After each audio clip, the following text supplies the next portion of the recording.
Now we're moving on to the big four matches of WrestleMania 33. This one is going to be AJ Styles going up against Shane McMahon.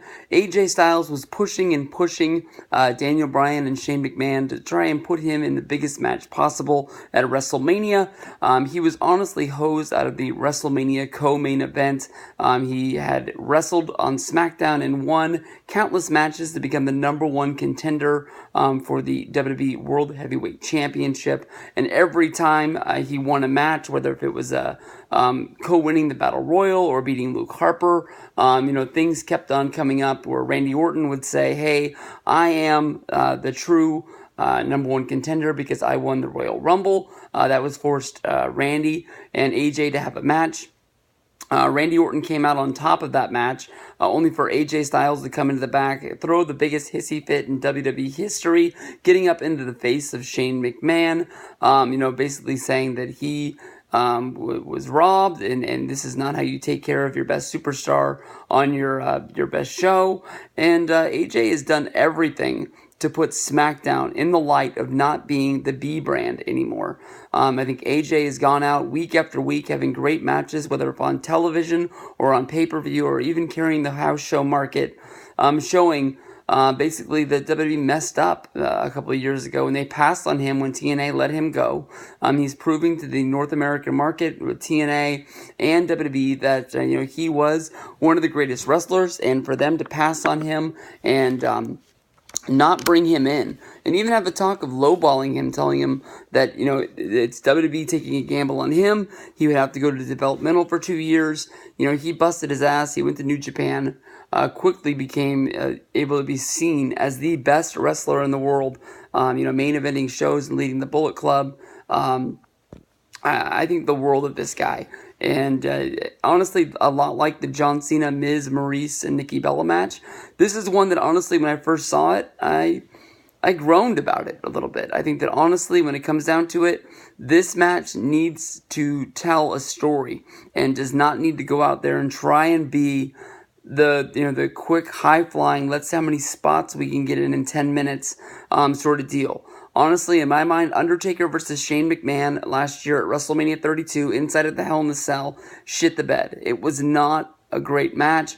It was not monumental. It was not something that people want to remember. Honestly, it will not go down as the worst Hell in the Cell match in WrestleMania history. Thank you, Boss Man and The Undertaker. But it is honestly going to be looked at as more than likely a very, just didn't mean anything match to the show at all. When it comes down to it, I think that this match can be very good, but honestly is a very gamble of being something that is just not needed at all.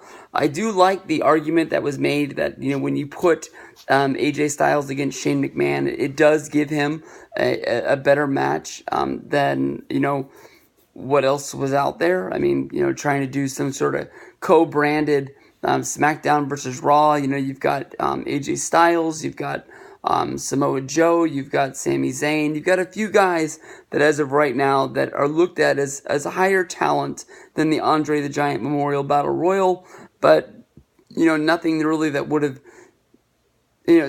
I made a video a while back when it was rumored that they were going to do AJ Styles versus Samoa Joe, and one of the reasons why I really wanted to have that match was the comedy for the hardcore fans that AJ Styles and Samoa Joe busted their ass in not developmental, I apologize, I screwed that up. They busted their ass in TNA.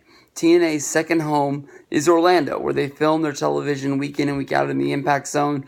And here they are coming back down for WrestleMania 33 in Orlando in their own backyard. Basically TNA gave both of these guys the boot. Samoa Joe honestly did ask for his release, but that was only because before the Beatdown Crew, Samoa Joe really wasn't doing anything. And even in the Beatdown Crew, Samoa Joe was the second banana of that group. And, you go back and you remember that first Bound for Glory challenge where throughout the tournament, Samoa Joe ended up with -5 points. I don't think he won a match the whole time. And a guy like Samoa Joe is one of their, he was honestly one of the most popular guys. Easily one of the best wrestlers they had.